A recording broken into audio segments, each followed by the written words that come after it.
mente, produz em mim espírito a bondade. Mostra-me o amor presente em mim e envolvido pela carne. Descortina diante de meus olhos erráticos a minha verdade.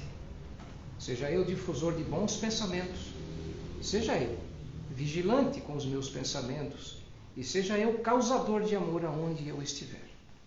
Pai Joaquim de Arruda.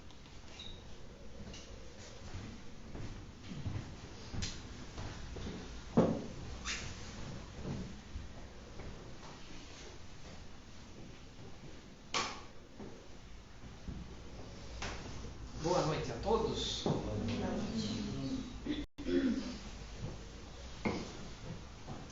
Muito bom ver a casa cheia. Também agradecido de tê-los de volta aqui para mais uma palestra da Casa Irmãos de Luz. Nosso profundo sentimento, nosso desejo ardente de que as palavras proferidas na semana passada, onde nós falávamos do ciclo vida e morte, tenha de alguma forma levado ao coração de cada um de vocês uma nova visão, um olhar mais suave, um entendimento mais leve a respeito da nossa existência fundamental, do nosso estado de ser espiritual, momentaneamente, transitando aqui nessa maravilhosa experiência pela vida corpórea.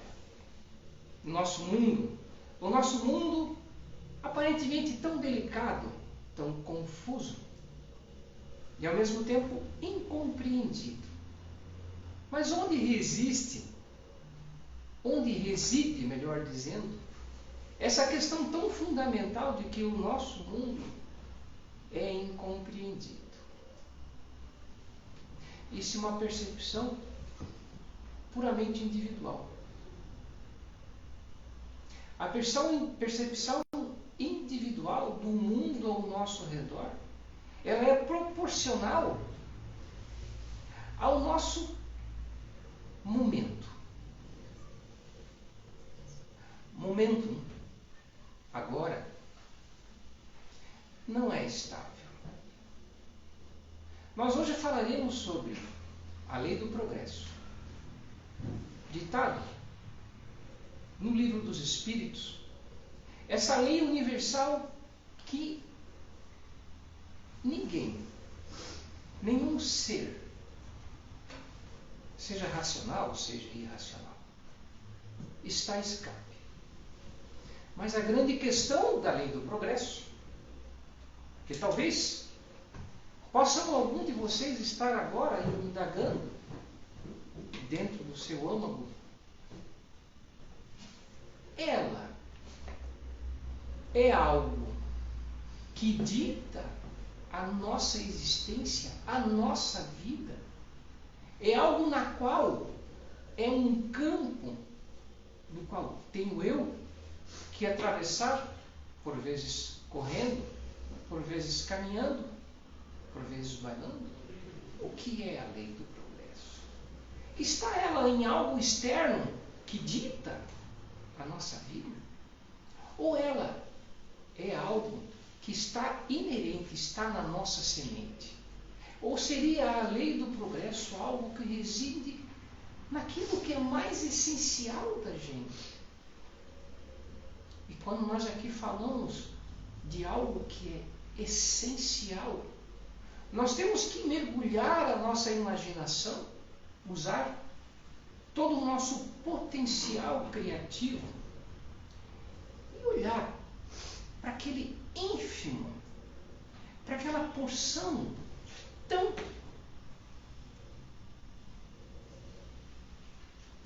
bela, tão simples e ao mesmo tempo incompreendidamente complexa, que é aquela ínfima porção energética que fundamenta a nossa construção. Algo que eu citei muitas vezes aqui, que o experimento da colisão de partículas, de elétrons, identificou porções menores. Porções menores que foram chamadas assim de fótons. Quantum ou quântica. Assim como a ciência ou a mecânica quântica fala, é uma porção quantificável, mensurada de energia. E essa porçãozinha de energia, ao mesmo tempo, tão suscetível, tão volátil ao nosso desejo, à nossa vontade, àquilo que eu quero, aquilo que eu penso. Voltando ao experimento, sempre bom lembrar que quando os cientistas interagiam com aquelas pequenas porções de energia, tentando identificá-las se elas eram partículas ou ondas, elas sim se apresentavam como cientistas, ora como onda, ora como partícula. Nós podemos, a partir disso, perceber que essas pequenas porções de energia, nelas residem o que nós poderíamos chamar de princípio inteligente.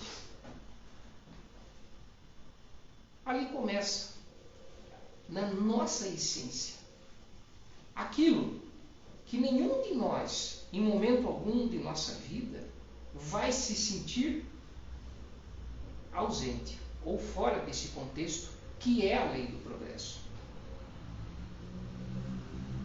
Às vezes nós nos sentimos desejosos de que a nossa vida modifique, de que nossa vida ganhe um novo rumo, e nós nos sentimos pressionados por um vazio.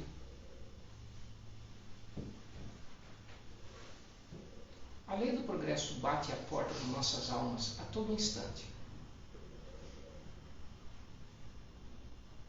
É justamente esse sentimento que talvez possa ser identificado como um vazio existencial, como algo que me falta nesse momento da minha vida, é a lei do progresso, que dentro de nossas porções mais diminutas grita, nos chama, diz para a nossa mente: ei, seguimos adiante. Tão interessante que quando nós passarmos a ler a palavra progresso dentro da sua etimologia, o latim progressus se divide em duas raízes. Pro, que é adiante, e gressus, que é degrau. Progressos. Um degrau adiante, um degrau adiante, um degrau adiante. Agora, é importante nós lembrarmos aqui, como já foi mencionado, quando nós falamos em progresso, nós não estamos falando necessariamente em aumento de capacidade intelectual, como foi citado hoje no nosso estudo. Capacidade intelectual e capacidade moral são duas coisas distintas. Elas podem e devem caminhar paralelamente. Mas um espírito ou um ser dotado de grande evolução intelectual pode não ser um espírito bondoso. Ele pode ter um atraso moral. E nesse atraso moral, ele toma decisões que acabam prejudicando um número grande de pessoas.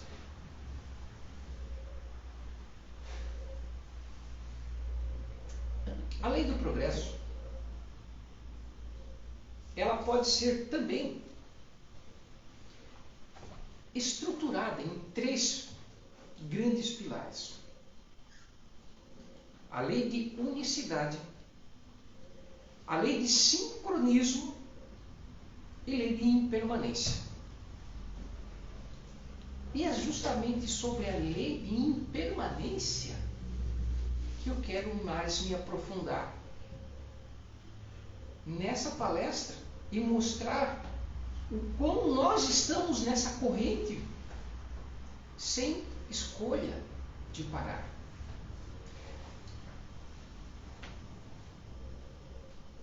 A nossa imaginação agora precisa ser chamada para o centro dessa palestra. Quem lembra daquele modelo simples atômico, daquelas aulas de ciência que nós tivemos lá na 6ª, 8ª série, muitos anos atrás? E o modelo atômico consiste num núcleo. Um núcleo onde nós temos partículas de carga positiva, partículas de carga neutra. Prótons e nêutrons nesse núcleo, se equilibrando. Enquanto que nessa órbita existe uma partícula de carga negativa. O que isso tem a ver com a lei do progresso? Ah, não. Pois bem, notem que o elétron de carga negativa circula ao redor. Esse é o modelo básico de átomo. Desse núcleo. E nada tira ele dessa órbita, exceto que ele sofre uma excitação, ou seja, uma carga elétrica exterior. Mas, partindo do princípio que esse elétron está nessa órbita desse núcleo, da mesma forma que nós podemos comparar que quando nós sentamos no entardecer e vemos a beleza da natureza, com o sol, com a lua, e naquilo que nós sabemos que hoje é, nós temos o Sol no centro, planetas em sua órbita, assim como satélites na órbita de alguns desses planetas, caminhando de uma maneira imutável há bilhões de anos. Isso é a lei da impermanência. Nada é estático. Nada fica parado. Tudo fica em constante movimento, progressos. Quando, em determinado momento das nossas vidas, possamos nós decidir, cruzarei meus braços, não quero progredir, não quero estudar, não quero ler, não quero dar aquele passo para perdoar alguém ou dar aquele passo para pedir desculpa. Essas leis que são imutáveis da mecânica começam a chamar para o movimento. A lei da impermanência. Existe desconforto dentro da nossa alma. Por quê? Quando nós estamos numa desavença com alguém, ou quando nós vivemos uma experiência, foi frustrante, foi dolorida, foi chata, foi ruim, nós ficamos sempre relembrando daquela experiência, trazendo ela para o presente, trazendo ela para o presente. O que está acontecendo?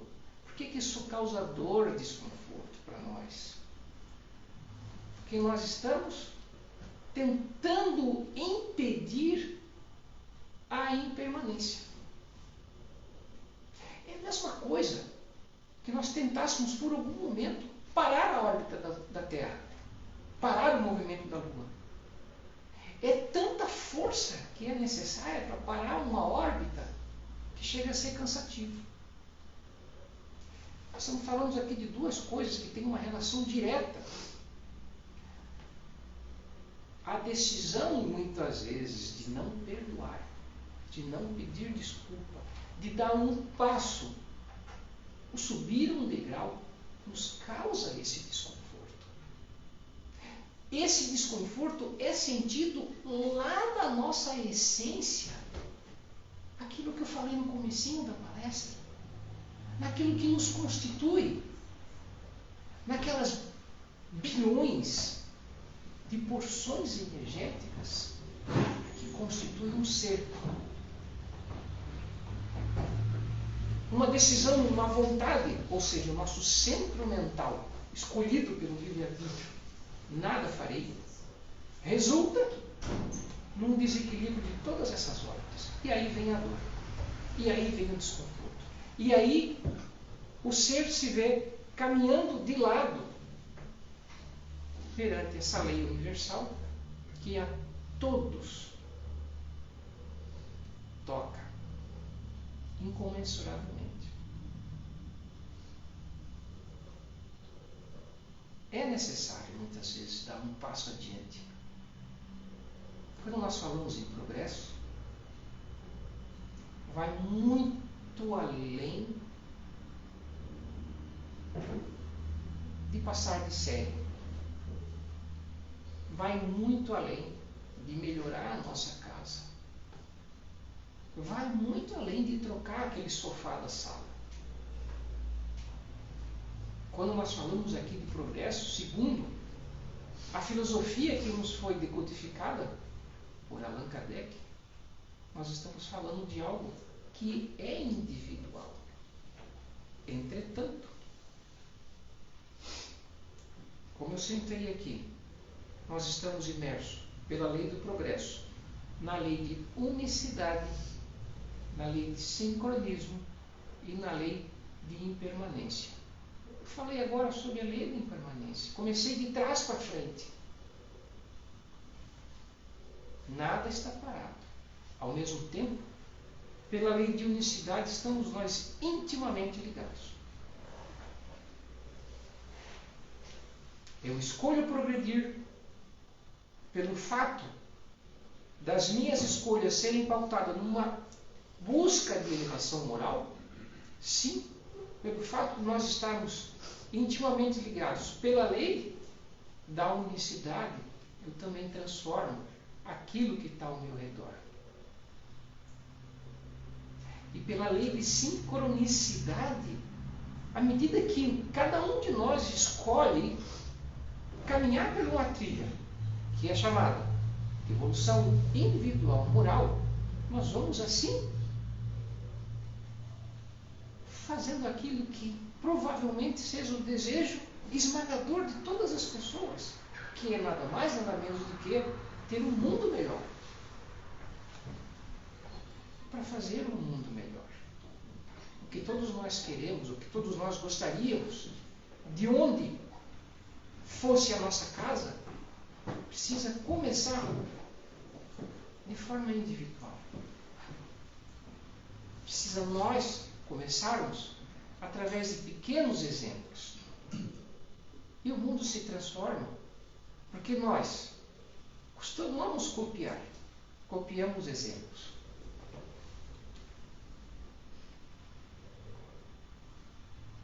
E falando em mundos, o nosso mundo é um mundo de regeneração ainda. Assim como há mundos primitivos, há mundos de regeneração, prova e expiação, que é o nosso caso, e assim há mundos evoluídos. E acreditem, o intercâmbio entre mundos, ele é mais dinâmico do que vocês podem imaginar. Ele é mais incessante do que vocês podem imaginar. Nós habitualmente olhamos ao nosso entorno, vemos aqui, creio que a maioria de nós, somente aqueles que estão encarnados. E sequer nos damos conta de que o intercâmbio espiritual com mundos evoluídos, ou às vezes o mundo primitivo, é incessante. Eu vou trazer um exemplo.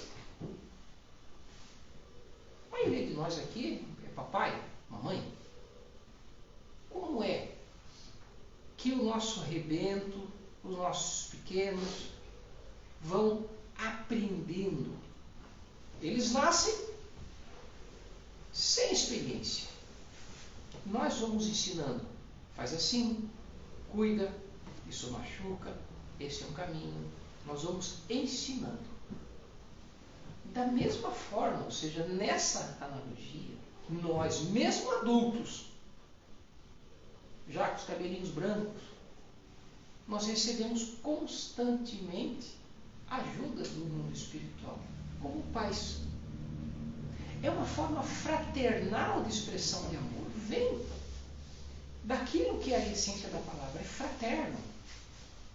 Nós só estamos progredindo moralmente porque existem esses seres espirituais de um mundo superior, eu digo, evoluído moralmente, que dedicam o seu tempo para estar aqui entre nós, nos intuindo, nos ensinando, muitas vezes transformando uma codificação gigante em obras como essa.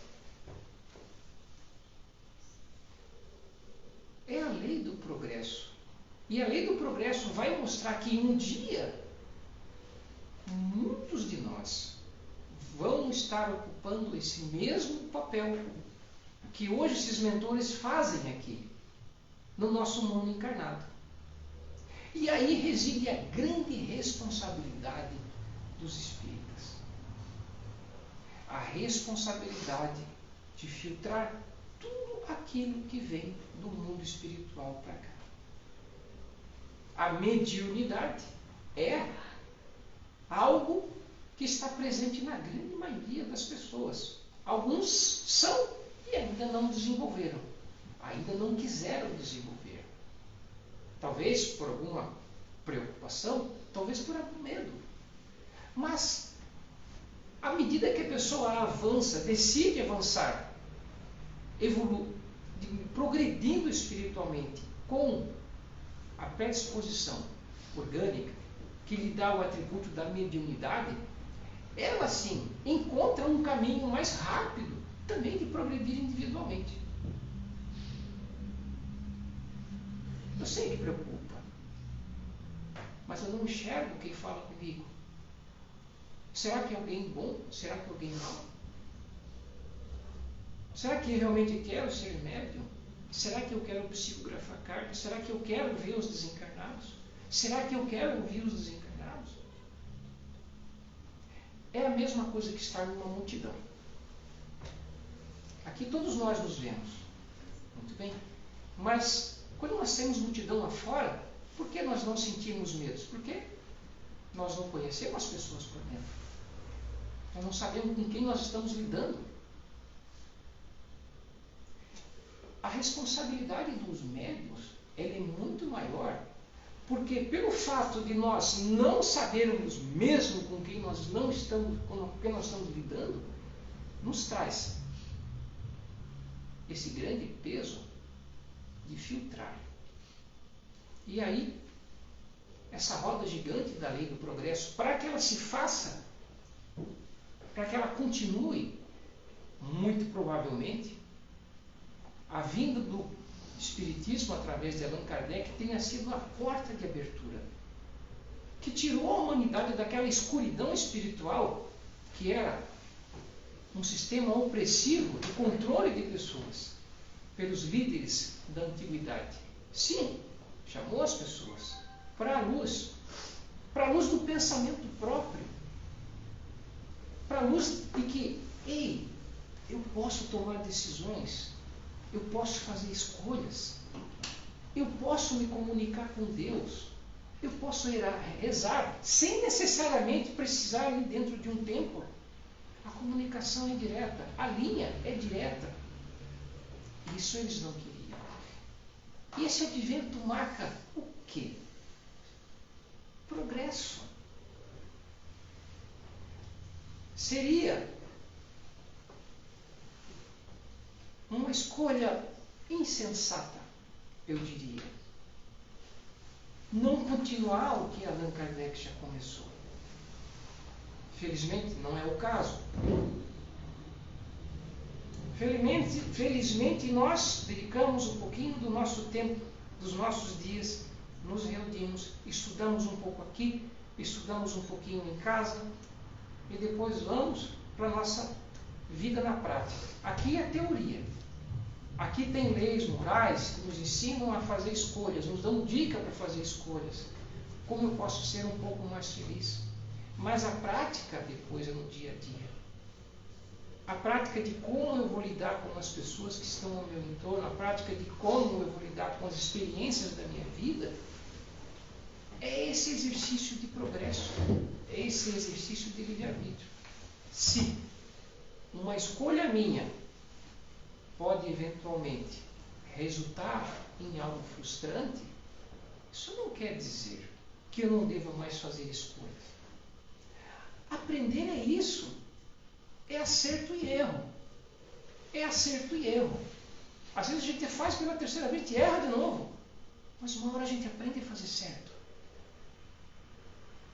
A gente não deve jamais se culpar, às vezes, por uma escolha que tenha sido feita e o resultado tenha não sido tão bom.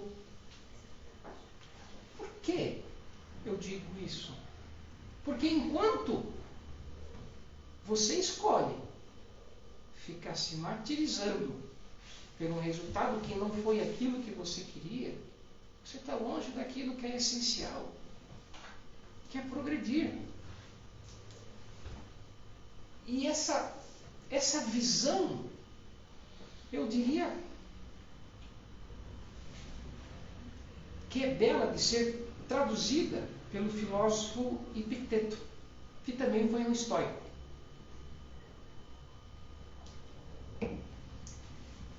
Abre aspas.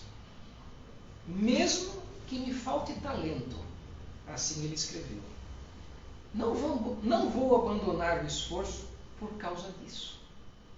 Repetindo, mesmo que me falte talento, eu não vou abandonar o esforço por causa disso. Então, quando nós erramos, não vou usar esse termo, mas quando nossas escolhas nos trazem algum tipo de frustração, que nós jamais desanimemos, que nós jamais deixemos de nos esforçar, mesmo que eu não tenha talento, que isso não me desanime. E falando nos grandes pensadores filósofos, nosso tempo já está acabando, eu iria falar um pouco mais, mas eu prefiro trazer aqui uma reflexão de Sêneca, escrito aí há uns 2000 anos atrás, mais ou menos. O texto é um pouco grande, mas vale a pena. Por que reclamamos da natureza? Ela se comporta com bondade. A vida, se você sabe como usá-la, é longa. Porém, um é preso por uma avareza insaciável. Outro, por um empenho ativo em atividades supérfluas. Um é encharcado pelo vinho. Outro, entorpecido pela ignorância. Um, exaurido por uma ambição que sempre depende do juízo dos outros. Outro, conduzido por um desejo incessante por todas as terras e todos os mares, na esperança de lucro. Alguns são atormentados pelo amor às armas, constantemente tentando levar perigos aos outros ou tementes que outros levem perigos a si. Há aqueles, por um servilíssimo voluntário, são consumidos pelo culto aos seus superiores ingratos. Agora vem a parte boa. Muitos se detêm na perseguição à sorte alheia, ou no lamento quanto à sua própria. Vou repetir. Muitos se detêm na perseguição à sorte alheia, ou no lamento quanto à sua própria sorte. A maior parte, que não busca nada em específico, jogou-se em meio a novos projetos, por uma leveza inconstante, vaga e displicente, consigo mesmo.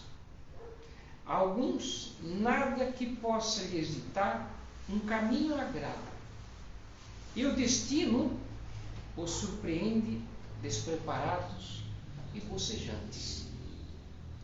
Tanto que eu não posso duvidar de que seja verdade aquilo que foi dito pelo maior dos poetas, à maneira de um oráculo. Abre aspas. Pequena é a parte da vida em que vivemos. Fecha aspas. Tudo o que resta, de fato, não é vida, mas tempo. Vícios urgem e nos cercam por todos os lados. Não nos permitem emergir ou mover os olhos em busca da verdade, mas nos empurram imersos e presos em direção ao desejo. Nunca lhes é permitido voltar a si mesmos. Se alguma vez, por acaso, algum sossego os toca, eles se agitam, como se em alto mar, em que depois do vento ainda há turbulência, pois seus desejos nunca lhe dão repouso.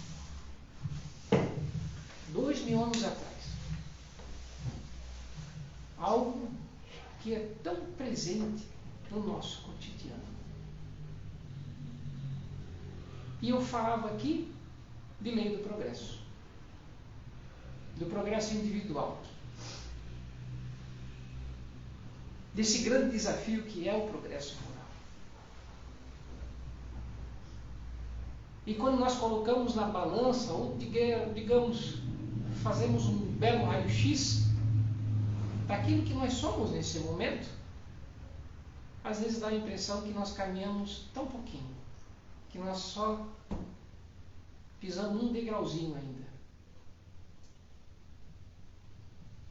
Mas feliz é aquele que busca conhecer a si mesmo, entender as suas fraquezas, entender as suas limitações, entender as suas tendências e jamais deixar esfriar o esforço contínuo de melhorar, assim como Sêneca escreveu, Epicteto escreveu aqui. Que se eu não tenho talento, que eu não me sinta desanimado por isso. A lei do progresso, como eu falei, está presente em todos nós. Nós vamos inevitavelmente progredir.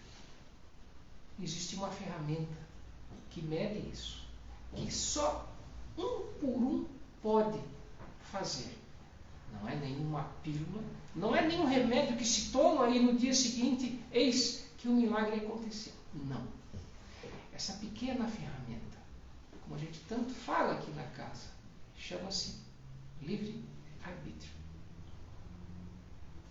Assim, finalizo a palestra de hoje. Agradeço a todos que estão presentes, aqueles que eu posso ver e aqueles que eu não posso ver.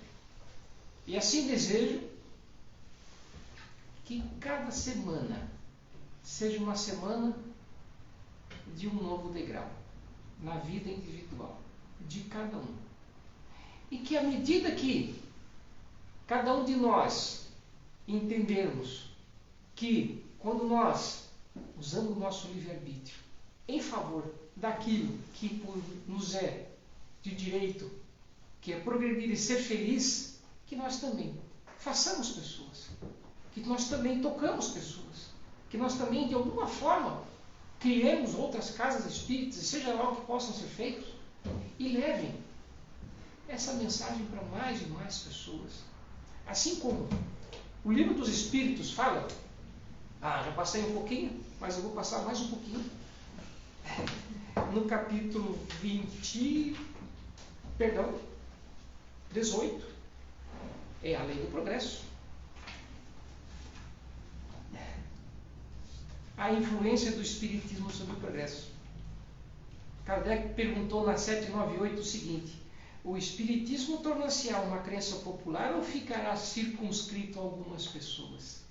Eu finalizo a palestra com a resposta.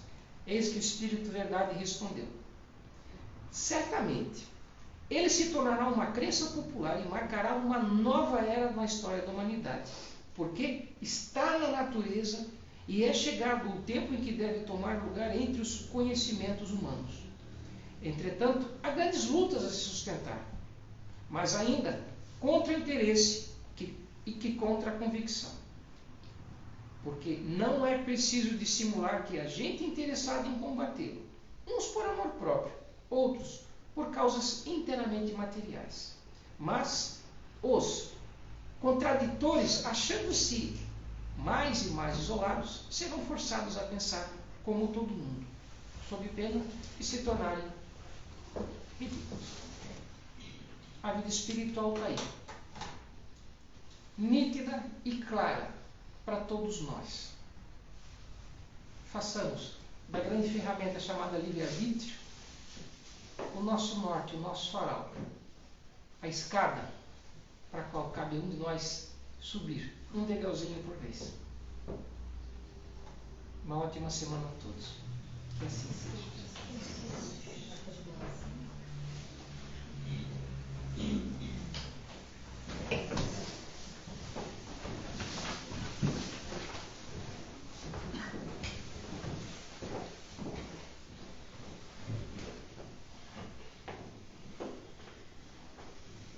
Pai nosso, que estais no céu, santificado seja o vosso nome. Venha a nós o vosso reino. Seja feita a vossa vontade, assim na terra como no céu. O pão nosso de cada dia nos dai hoje. Perdoai as nossas ofensas, assim como nós perdoamos a quem nos tem ofendido. E não nos deixeis cair em tentação, mas livrai-nos do mal. Pois teu é o reino, o poder e a glória para